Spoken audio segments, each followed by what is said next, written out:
This is our third annual Story Slam at Madison. And much like the Freshman Poetry Slam, for the Story Slam, all of the sophomores have to tell a true story about the theme of the year. This year was endings in their English class. And then they compete, and that happened last week, right? And we have our winner from the Sophomore Slam here, Jack. So he's going to compete again. Yeah. And then we have several other names in the fishbowl that we'll call up sort of randomly. That's kind of stressful, right? You don't know when your name's going to get called. So we're going to make sure that we clap them up and we clap for them after they're done.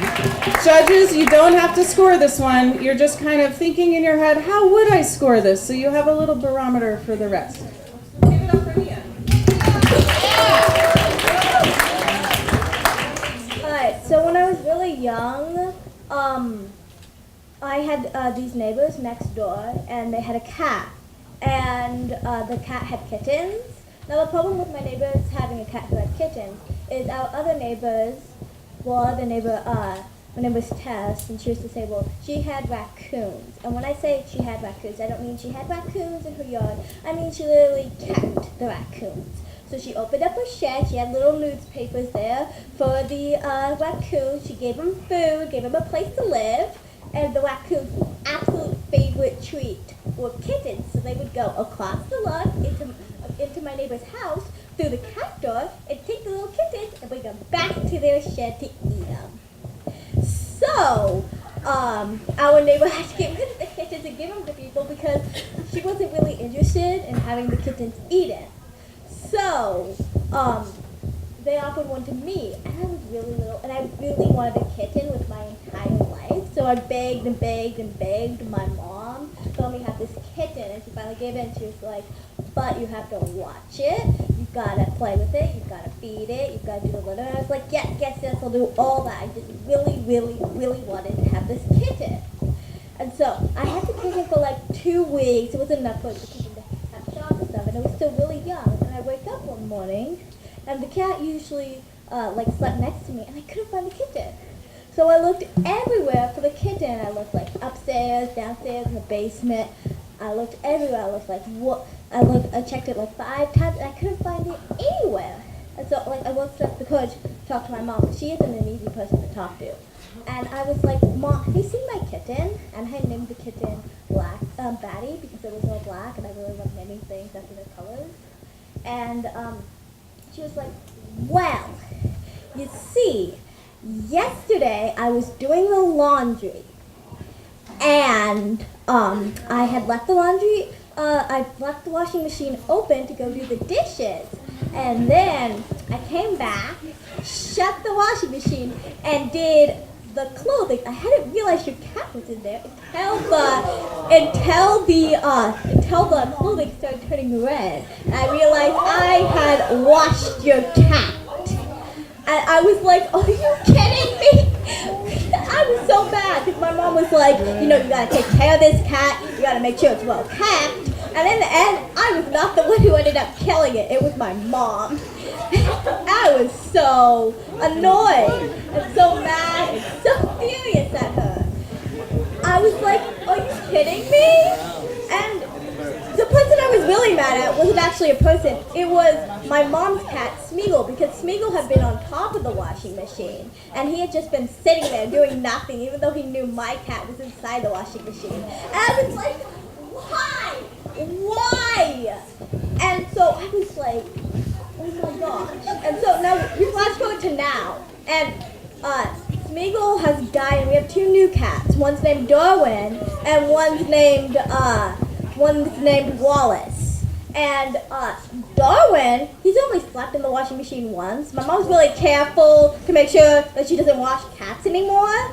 But what he really likes doing, he has 2 favorite things. His first favorite thing is sleeping in the dishwasher. And his second favorite thing is taking baths. Well, someone else is taking a bath or a shower. Because, there's water running. Let's go and take a bath there. So a lot of people say cats don't like water, but in my experience, that isn't really the case.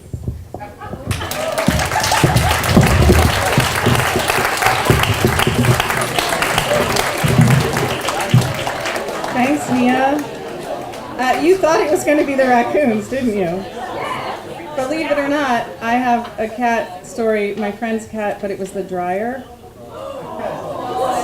You guys, if you take anything away from today besides good storytelling, close the washer, close the dryer, and then look before you do loads. Please, please. All right, without further ado, we're going to pull our first scored storyteller's name out of the fishbowl.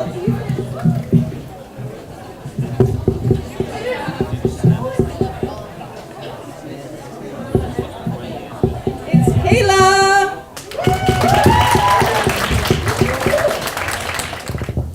So this story has to do with one day when I'm in my kitchen on 4th of July, and I was doing dishes, and I was mad about something, but I don't exactly remember what. You know, teenagers and their anger issues. So I was doing dishes, and apparently I had slammed a couple of bowls together, and I ended up breaking it, apparently. And I put the bowls away, and I come back, and I ended up stepping on 2 inches of glass, and it went about halfway in. And my mom came in, and she's like, "What the hell is wrong?" And I said, "Oh, I don't exactly know what happened. We're just gonna leave it at that. Hello?" So we get to we drive to the hospital, and my mom frantically runs out of the car, runs to the back of the hospital, comes back with the wheelchair, gets me in the wheelchair, puts me on the curb, gets back in the car, puts the car in the parking garage, and then runs me back to the back of the hospital again. So I tend to see my mom as a superhero that day because I was in so much pain. And I ended up getting glue stitches, and came home on 4th of July and still was fortunately able to see fireworks, and that was the last time I will ever be angry while doing dishes.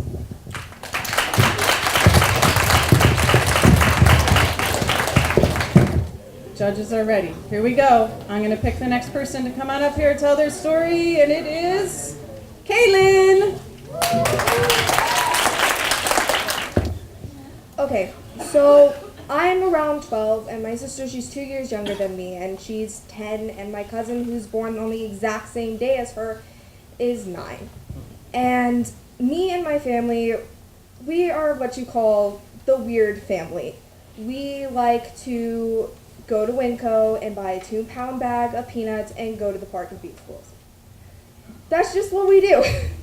And, so we went, and we were having a lot of fun. Like, I remember that day, and it was fun, it was sunny, me and my aunt were playing in the field, making daisy chains, and all that kind of stuff, and it was fantastic.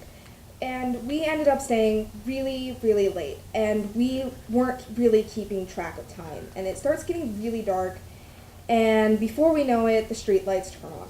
And my aunt's finally like, okay, we need to go home. So we're on our way home. Well, we're not on our way home, but we're on our way to the car, and we decided to go really far away. And so we're slowly getting to the car, and it's really dark now. And my sister, she decides to stop about halfway to the car and look up at a street lamp. For what reason, I do not know. She just stops and stares at a street light. She's weird, and I can't really do anything about it to change her. And so my aunt has to stop, and she has to try to get her to keep moving, and I'm with my 9-year-old cousin, and I'm like a mom, so I have to like help her get to a car, and I want to make sure that she's okay, and so I'm like trying to get her to the car, and I turn around to see what's taking my aunt so long, and she's still trying to get my sister to stop looking at a street light because my sister's stupid and she does things like that. And so I turn around, and I am looking at my aunt, and it's really dark now, and I see a dark figure come out from behind some trees. Now, this figure's really tall, and I'm frightened, and I can't show that I'm frightened because I have to get my 9-year-old cousin to the car.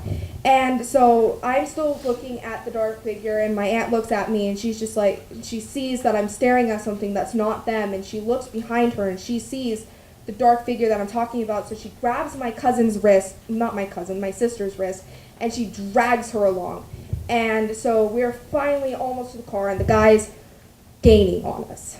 Like, he is walking really fast. I can't see his face or anything. It's just a tall, dark figure gaining on us, and my aunt starts walking faster, and I'm trying not to show my cousin that I'm having a panic attack, and I'm trying to get her to the car, and we finally get to the car. The guy's almost to us too, and so I'm like even more freaked out. And we have this weird seating arrangement where my cousin has to sit behind the passenger seat, and my sister has to sit in the middle, and I have to sit behind the driver's seat, and it's still that way to this day. And so I get my cousin in the car, and my sister goes to get into the car, and she stops. And she looks at the car light.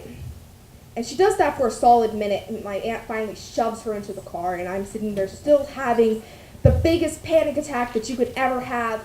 And I throw myself in the car. I'm still trying not to show that I'm freaking out because my cousin's over there, and she's starting to realize what's happening, and I can't let her know what's happening.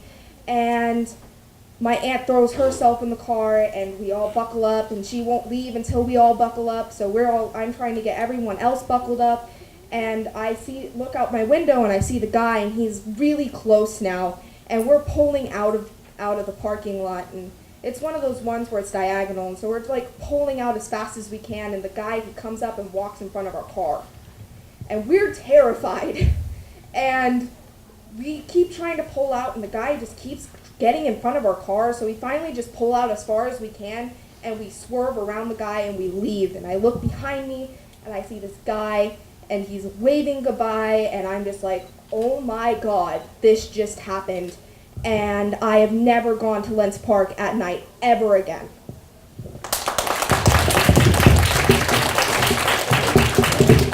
You guys ready for another story?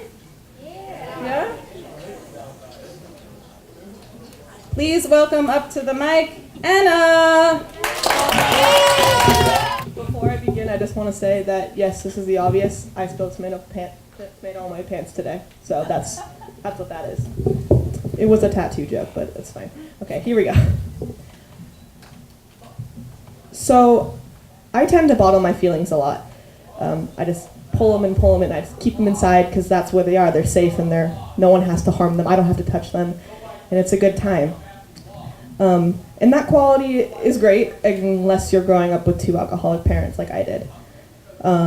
I remember coming home all the time, and other kids were rushing and being like, oh my gosh, I did so many good things today, and I'd come home and I'd clap out the fire of my mom's Spanish coffee. And for those of you with a normal childhood, a Spanish coffee is a little bit of coffee, a little bit of alcohol, you light it on fire before you enjoy it.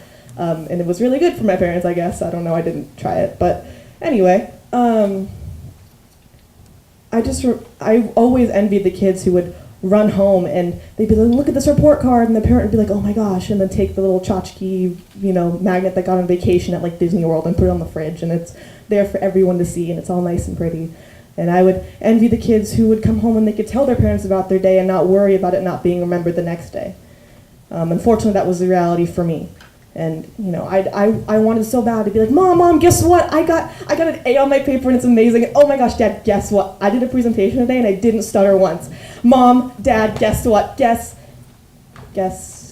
what? And that was my reality. And the more I saw them drink and the more I saw myself disconnect from them, I felt so cold and alone and angry and almost kind of betrayed. They're my parents. I'm supposed to love them. I'm supposed to be the person that they always come to, and they're supposed to be people that I always go to them, and it just wasn't for me. It wasn't for us. And eventually there was a day where I clapped out my last Spanish coffee, and my mom quit cold turkey, and my dad drinks much less now, and everything is better, except the tables have turned. Instead of me asking all the time and trying to get their attention, they're like, Anna, what did you do today? Anna, what was going on at school? How are your friends? Did you, where'd you go to? How are you? Please talk to us. Please talk to us. And they have the audacity to be mad about the fact that I won't open up to them. And so, moving forward, their end to drinking has come. They're sober, but mine is just beginning. I'm still learning how to open up. I'm still learning how to unbottle and pour out everything that I've bottled for years and years and years. And I'm as tight as a liquor cabinet at this point, and it's really sad because I want to be an open book, but I really am. I'm just so closed off. But you know, the liquor cabinet is now collecting dust. It's empty, but I'm somehow still collecting bottles. Thank you. Oh, they're ready. Okay, here we go. Please welcome up Miles.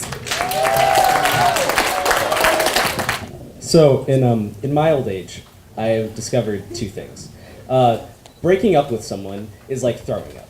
It feels like shit up until you throw up, and then it feels even worse, but then you feel great, and then you feel normal. But breaking up with someone who's abusive is like projectile vomiting, because you feel fine until you throw up all over the person.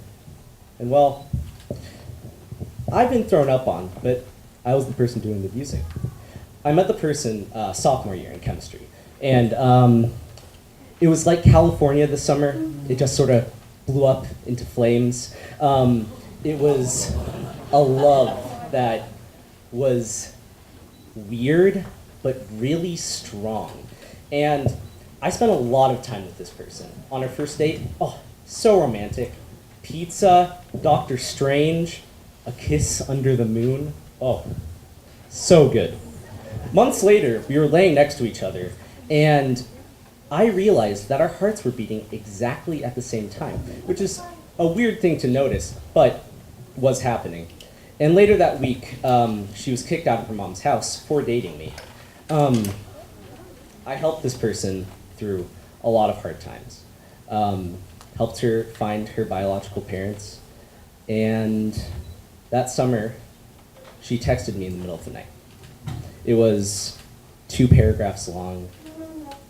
I went back to sleep, woke up again, read it, and the only thing I could come to say was, okay. She broke up with me.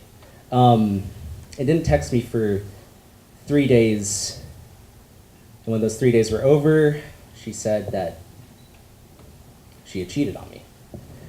It was a really, really hard thing to have happen. Like, you know how people say that heartbreak is painful? It is. It's really, really painful. I mean, like, physically painful. It just hurts. But we got back together. And she moved away. And I slowly felt nothing.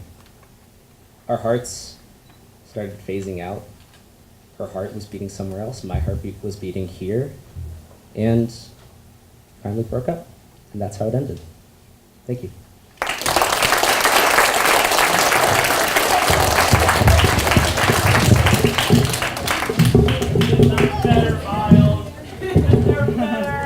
Thanks, Miles. It feels weird to applaud for a heartbreak story, doesn't it? But it's the storytelling we're applauding for, not your broken heart. Come on, here we go. Are you ready? We got 4 more stories. Please welcome up Cindy Lee.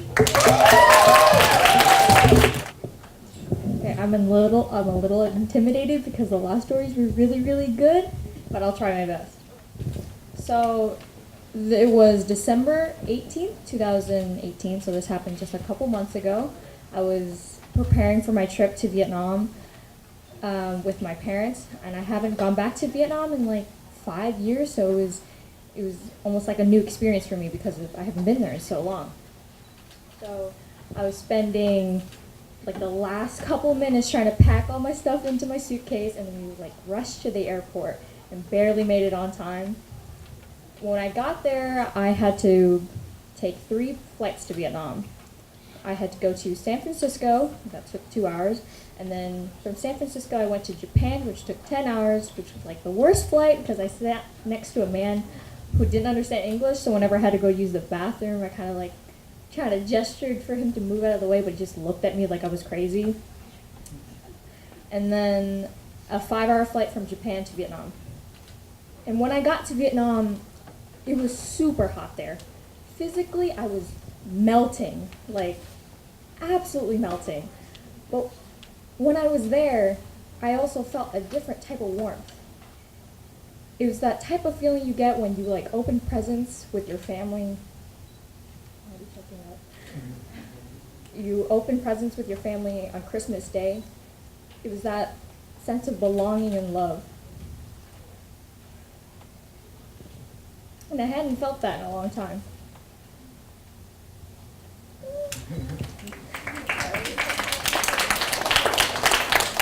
So, I spent 4 weeks there, and that was honestly the best 4 weeks I've ever had in my life. Because now when I was there, I was old enough to realize things that my family did for me that I never realized when I was a kid. My aunt would always, in the morning, she would always have fresh cut fruit for me in the morning. I already said that. Even though she had a whole entire family to take care of, she had 2 dogs, 4 kids, a husband, but she still did that for me in the morning. My dad would always turn up the AC in the morning so I wouldn't be sweating. They would spray mosquito spray outside my room, and it was just those little things I never realized. I was never mindful of what they did for me. So my 4 weeks there, I spent so much time with my family. We stuck together like glue, and I never minded it because in America, I don't spend enough time with my family. My parents are always at work, and my brother's always at school. So whenever I would go home, it would always be empty and quiet, completely void of all life. So when I spent time in Vietnam, I was happy because there were my parents, my brother, my cousins, my aunts and uncles, extended family friends. It was just amazing.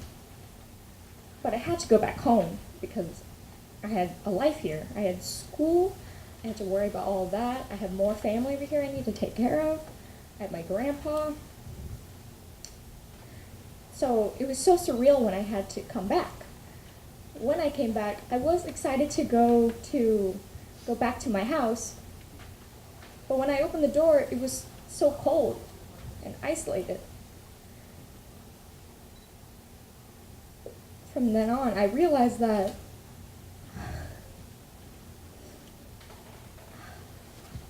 a home is not necessarily a house. A home is where the heart of the people is. So you could be anywhere in the world, and it would still be a home if you were with your family. I realized that good things have to come to an end for you to truly appreciate them, because when you're in the moment, you don't realize how good you have it. And that's what I realized when my trip to Vietnam ended.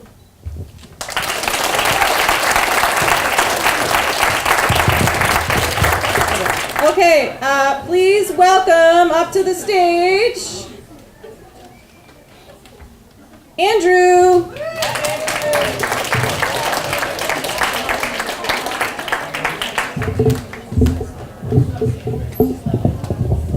So, kind of like what Sydney said in the last story, home is where the family is. I can attest to this so much over the last year. So, either way, about, 3 years ago, I believe, it was a decently normal day during summer. My Aunt Rachel brings over my cousins Aaron and Catherine, and I think Corbin and Autumn were also there, but that doesn't matter. But the point is, we are having a ball. We are all playing outside, running around using the rope swing, all the stuff that you would see in like a normal happy family. At one point, my grandpa, by the way, my grandpa is really weird. He's the type of guy who would grab a BB gun, load it, and spend an entire afternoon shooting crows that entered the yard. Anyway,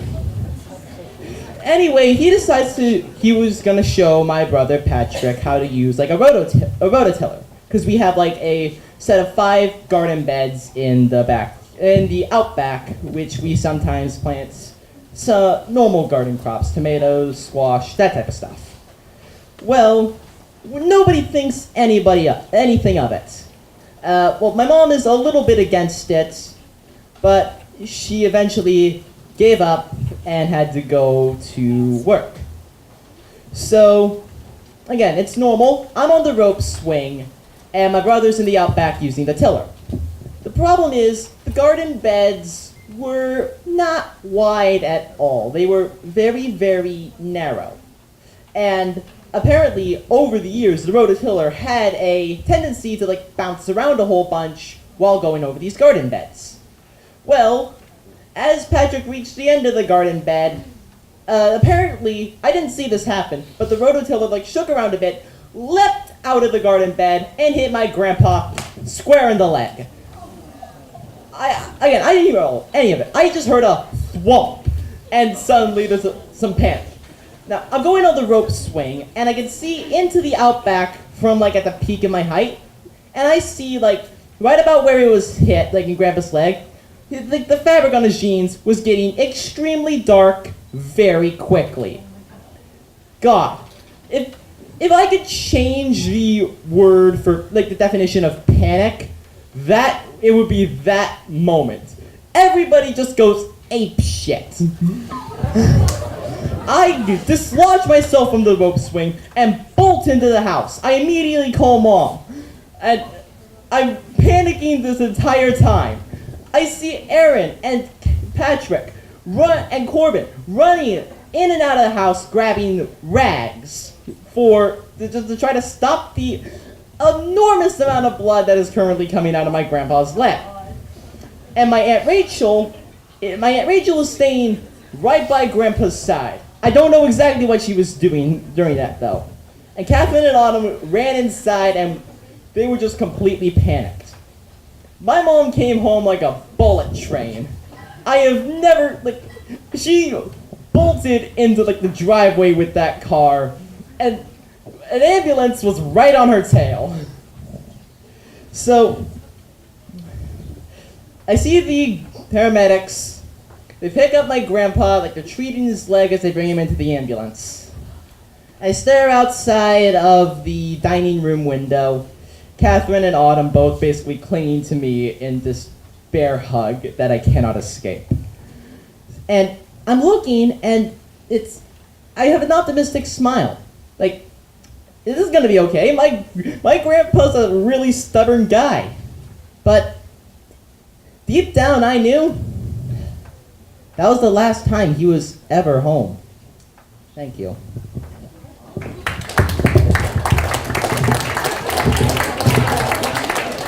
Here we go. Please welcome up Mayel. Did I get that right? Okay, I just entered last minute. I didn't realize it would start with me. So, some people don't believe in ghosts. That's fair. Fine. Some people do. I'm one of them. And this is not your cute little story. I know I'm usually funny and stuff, but this is really hard for me. When I was 11, my great-grandma passed away. And she was very important to me. She was badass. I mean, and she had the funniest sense of humor, and it was the first time I really experienced death in the form of a family member. And I don't usually tell people this, but my mom was kind of connected with ghosts, if you do believe. And since I'm her child, I'm probably connected too. I don't know. I don't hear ghosts or whatever, but. And the night of her death, I had a dream about her. And so did my mom. It was very surreal. It wasn't like anything, like a dream. You know how it's kind of like fuzzy and hazy? It was like I was in the dream. And I'm in my living room. And she's sitting in her chair.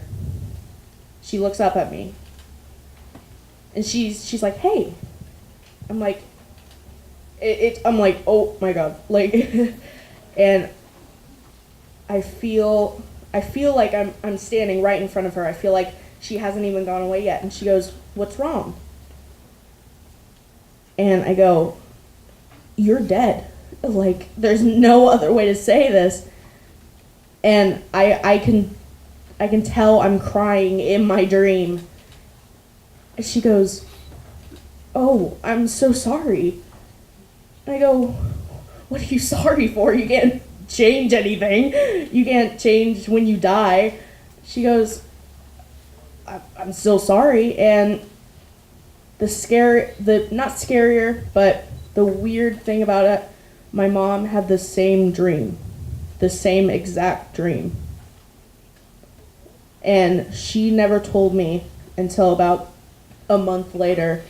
And I went up to her and I go, "Hey, so I had a dream about Grandma." And she goes, "Oh, like memory or something?" And I go, "No, like I talked to her." She goes, "What?" And she didn't, I only had about a couple dreams of her. I had a dream about her playing cards. She did that when she was still alive.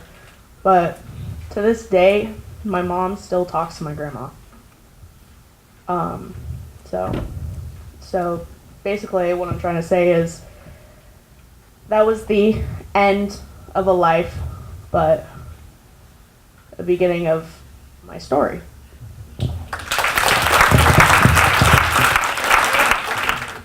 We're ready. All right, storytellers, are you ready? You know, if you haven't come up here, you know that your name's still in this jar, and there's not many left. So let's see. Let's welcome up Jack. Okay, so writing a story is hard. Making it interesting is even more difficult, and when you have to put it all into a theme, like, what are you gonna do, right? So when I had to write this story slam story about endings, like, I had no idea what to do. And in English class, when I don't know what to do, I look out the window. Well, it's more like a row of windows like that, but I just look out there if I don't know what to do, or if I'm just kind of like bored and spacing out, you know?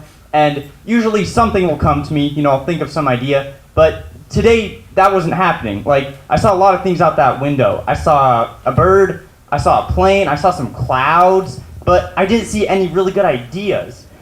And I don't know what to do, so I looked down at my paper and to see what I've written, and I got two things up. And one of them is the time in second grade when my friend left, and that's okay. Like, I could make a story about that, and it'd be fine.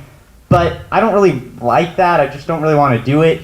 And then the other one is about the end of summer, which my summer was really boring, and I really don't think that anyone wants to hear how my really boring summer ended. So, like, that's just not an option, you know? And at this point, there's like 10 minutes left until my teacher, Mr. Fredkin, is gonna come and ask everyone, like, "Oh, what's your idea that you have? Because you need to have one." And I don't have anything. So I'm getting a little nervous, you know? And I look down at the list of prompts again to see maybe there's some long-lost traumatic memory of when my goldfish died that I could write about, and it'd be really cool. But I never had a goldfish, and I didn't think of any new ideas. So now I'm getting, like, really nervous, because now it's down to like under 5 minutes, and like he's starting to work his way around, and I'm just like kind of starting to freak out, right? And so then I'm just sitting there, like, don't know what to do, like, oh no, like, panic attack, what's gonna happen? And I'm just like, dang, I have this bad like writer's block thing, like, I just wish this could end. And then that's when it hits me, like, wait, what if my story slam story about endings is about me coming to an end of not knowing what to write about for my story slam story? And I'm a little confused. And I'm like, wait, what am I thinking? So then I write it down, you know, I'm like, okay, what does this mean, you know? And I'm like staring at it, really like looking deep down at it. And then I'm like, oh, I did it! And I'm like, shoot, straight up. And I'm just like looking out the window, you know? And I'm just like, oh my gosh, this is the coolest idea since like sliced bread, you know? Like, oh my gosh, this is amazing. And I like, my head's perfectly still, but my eyes are like roving around to make sure no one's like seen my paper or read my mind. And then like, at this point, I'm like going ecstatic, but like not physically because that'd be really weird. But like in my brain, I'm just like, oh my gosh, this is so cool. I can't jump on the stage, but like, whoa, this is so cool. Like, man, I feel like I've just like discovered that the Matrix is real and I've been living in it. Or like my third eye's opened up and I can fully see and comprehend the universe and all its greatness. And I just feel like incredible right now. Like, I feel so amazing. And then I see Mr. Fredkin, he's like gotten to me, he's walking over to me, and then I realize like, wait, this idea is really dumb and weird. Like, what if he doesn't let me do this? And so then I get really nervous, and he's walking over to me, and he has this like bald head and his glasses, and like this beard, and he has this like eagle-eyed death stare, and I just get really worried, like, no, I need to say this, like, this is what I want to do. And so I realized that I need to make my first two ideas really, really boring, so that my third idea will be great. So he walks over to me and he like looms down on me because I'm sitting in my chair, and he's like, okay, so what do you have to do? And I just tell him like, oh, okay, I have this idea about my friend leaving in like the end of summer, and then okay, wait, hold on. So, okay, hold on, I have this cool idea, right? What if my story's about me coming to an end of not knowing what to write about, and yeah, okay. And he like puts his chin, my hand on the chin like a thinking pose, and he looks up at the ceiling and he goes like, I'm just like, okay, is that a good Is that a bad Be more specific, please. And then he finally looks down at me after like 2 seconds, even though it's probably been like an hour, And he's like, oh, yeah, sure, that sounds like a good idea. You can write about that, I guess. I'm just nodding my head like, sure, good idea. I like it. But then, in my mind, I'm like, okay, green light, prepare for takeoff, go. And so then I start to write it, but then I'm stuck again because I'm like, wait, what am I going to write about? Because I have to write about me writing about it, and I don't know how to start it. And I'm like, dang, writing a story is hard. What am I going to do? And then I realized, hey, that's a great way to start a story, So then I write about it, and then I said it in my class, and then I won in my class, and then I said it in front of all the sophomores, and I won there. And now I'm here, and I'm feeling pretty good, So, yeah, that's...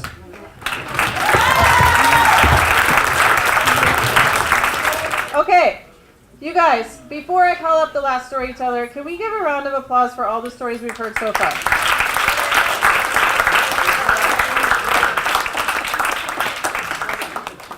All right, and then keep clapping for Callista. Okay, hey party people, the last person wasn't here, so I decided to take one for the team. So I'm gonna be telling the story about, about how I got my pet rats. So it was a cool night. It was a Friday night, February of 2018. I was a sophomore. Yes, I was a sophomore, and I was exchanging text messages with one of my bros about a pair of rats that they didn't need anymore. So I was like, yeah, sure. I asked my dad. My dad said, absolutely not. So I said, yeah, I'll take them. So I waited till my dad went to work, and my bro came over and gave me everything I needed to be a successful rat mom, including the rats and some food and a cage. Yeah, it was cool. So I got my rats. I renamed them Vladimir and Nicodemus. It's pretty badass if you ask me. I set up the cage and I went about my life. Well, about 2 weeks later, my dad texts me while I was at school, and he says, Callie, what the fuck? So I call him and I'm like, oh, what's wrong, Dad? And he goes, I opened your door. My bad. So, this is all I have for my story. Long story short, I took them to the vet. I got their shots and everything. My dad's so pissed off at me. I've had them for about a year now. They're really old. I probably have to put them down soon, and I'm kind of sad about that. But yeah, that's how I got my rats. They're pretty fucking cool. Get some. But I have somebody who's willing to tell us an unscored story so that the math folks can figure out who our winner is that's going to the Truth Be Told Story Slam next week. So please welcome up Hallie. Hi, y'all. I'm a time filler. I told this story at the that's funny. I told this story at the sophomore story slam so many years ago. It was my 8th birthday, and my birthdays have always been really fun. Big family parties, backyard barbecues. My birthday's on the 4th of July, so there's fireworks. Pretty disappointed to, find out that they weren't for me, but whatever. And the thing about me as an 8-year-old is that I loved dolls. Not like Barbies or Polly Pockets, gross. I wanted, porcelain dolls, really cool antique dolls. And everyone knew this about me, but they're kind of expensive, so I rely on my wealthy grandparents to get them for me. And that's a lie, they're not wealthy. And so we've just eaten all this cake, and we're at the time where it's about to be present time. We're all super excited, and we're gathered around, and there's this weird girl, Samantha, who my mom made me invite, and she keeps trying to open my presents for me. Back off, Samantha! And so we're all here, and my grandparents give me my first gift, and they place it in front of me, and it's a beautiful box. And I unwrap it, and there, in purple tissue paper, is a doll. And I was like, ooh, I know what that is. And I got really excited. It was face down in the box, and I saw gorgeous brown hair and this lovely white dress. I pick it up, I flip it over, and I hold it in my hands, and I see the most dead eyes a doll can have ever. They were solid black, and it was staring into my soul. I was just standing there looking at this doll thinking I am never sleeping in my room with you in it too. So I turn to my grandparents and I say, thank you. And then I put it back face down in the box because now I know why it was face down. They don't like it either. So I put it in the box and I shove it aside, and the rest of the gifts are also not creepy or possessed, so it was great. And then that night, I made sure that I didn't include that box in the boxes that I took to my room. I was sitting there with new pajamas on, and I was all happy and full of cake, and I was so excited to wake up tomorrow morning and just play with all the new things I got. But my mom decided that that wasn't the plan. She knocked on my door and she said, Hallie, you forgot one of your gifts. It wasn't an accident. She brings in this doll and she sets it on my shelf, looking at me. And that doesn't help. So I decide that now the floor is lava and I'm in my bed and I can't move or do anything because it will get me. It will. And I can't sleep with it staring at me, so I tiptoe out of my bed, and as fast as I can, I turn the doll around and go back into sleep, and it's okay. Because the bed is the safe zone. Nothing bad happens when you're under your covers. So I go to sleep, not well, wake up, a little scared, to find the doll that's back facing me again, and I hate it. Now, I don't believe in ghosts, but I'm pretty sure my mom turned it around, or maybe my dad. He likes to do creepy things like that. And so, we're cleaning out the attic maybe a week later, and there's my go zone, the attic. No one's gonna look there. It's time to hide it and pretend that I lost it. So I take it up, and I climb the ladder, and I chuck it. And the thing about attics is not all of them are safe to walk on, and I threw it far. So I know that you can't step on that part of the attic, so no one's gonna get it, right?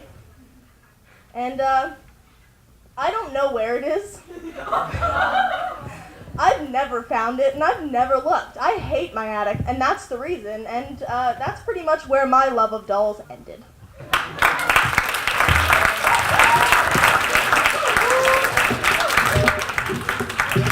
Thanks, Hallie. Yeah, so you guys, can we give a round of applause to Miss Sullivan, who makes all this stuff happen? She's like the goddess of all things literary and, yeah. Hey, I think we're ready. That was a lot of math that happened. We had to double and triple, quadruple check ourselves. Super close, by a tenth of percentages. Yeah, oh yeah, very, very close. So I'm going to announce our top 3. But we know that everybody was awesome, right? So can we do one more round of applause?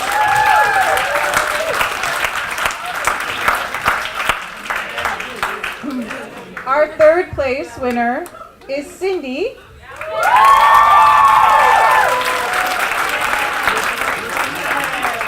Our second place winner is Jack.